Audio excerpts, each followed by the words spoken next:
తెలంగాణ ప్రభుత్వం అమలు చేస్తున్న ప్రజాపాలన ప్రగతి ప్రణాళిక 99 రోజుల కార్యాచరణపై సంగారెడ్డి జిల్లాలో ప్రజాప్రతినిధులకు అవగాహన సదస్సు నిర్వహించారు. కంది మండల కేంద్రంలోని ఎల్ఎన్ కన్వెన్షన్ సెంటర్లో జరిగిన ఈ కార్యక్రమానికి రాష్ట్ర వైద్య ఆరోగ్య శాఖ మంత్రి దామోదర రాజనరసింహ, టీజీఐఐసీ చైర్పర్సన్ నిర్మలా జగ్గారెడ్డి హాజరయ్యారు.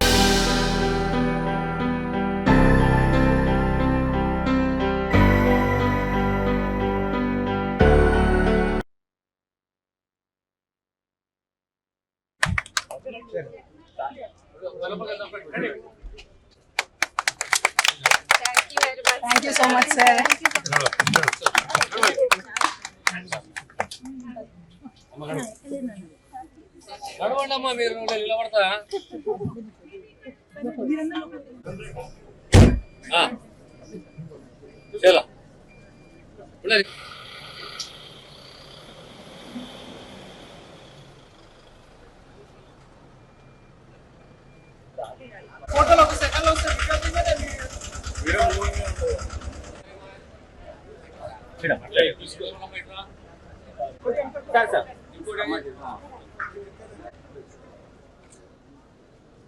Okay.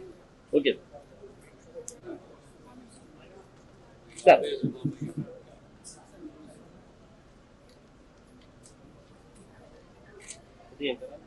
నమస్కారం.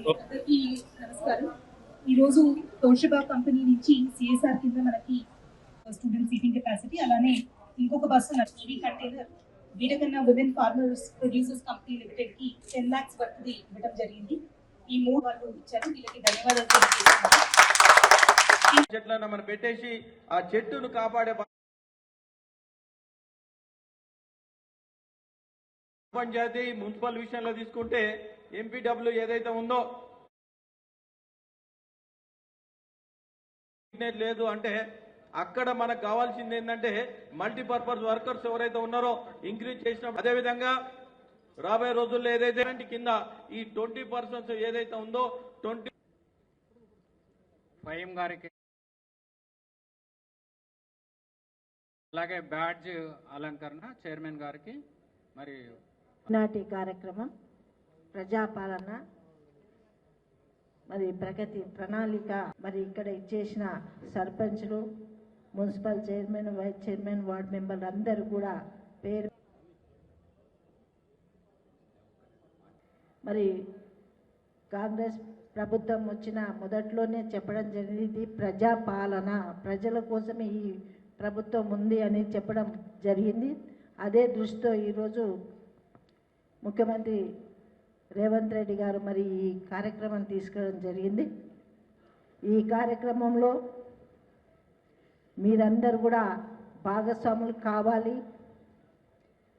ప్రజల మధ్యలో ఉంటూ ప్రభుత్వం ఇచ్చే పథకాలు అర్హులైన అందరికీ సమకూర్చే విధంగా మీరు కృషి చేయాలి. అలాగే మీకు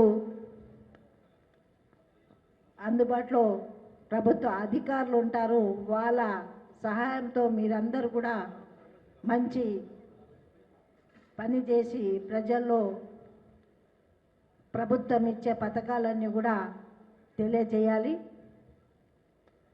మరి ఊరు బాగుండాలన్నా, వార్డు బాగుండాలన్నా, ముఖ్యంగా ఈసారి మైనే అంజిరెడ్డి గారు ఒక మాట అన్నారు, ఇండస్ట్రియల్ ద్వారా ఏదైనా తప్పకుండా సంగారెడ్డి జిల్లాలో ముందుగానే పటంచేరు కానీ ఆ ఏరియాలో ఇండస్ట్రీ ఏరియా, అట్లాగే సంగారెడ్డి కానీ, ఆందోళన కానీ, నారాయణఖేడ్లో కూడా మరి జైరాబాద్లో కూడా ఇండస్ట్రీలు వస్తున్నాయి.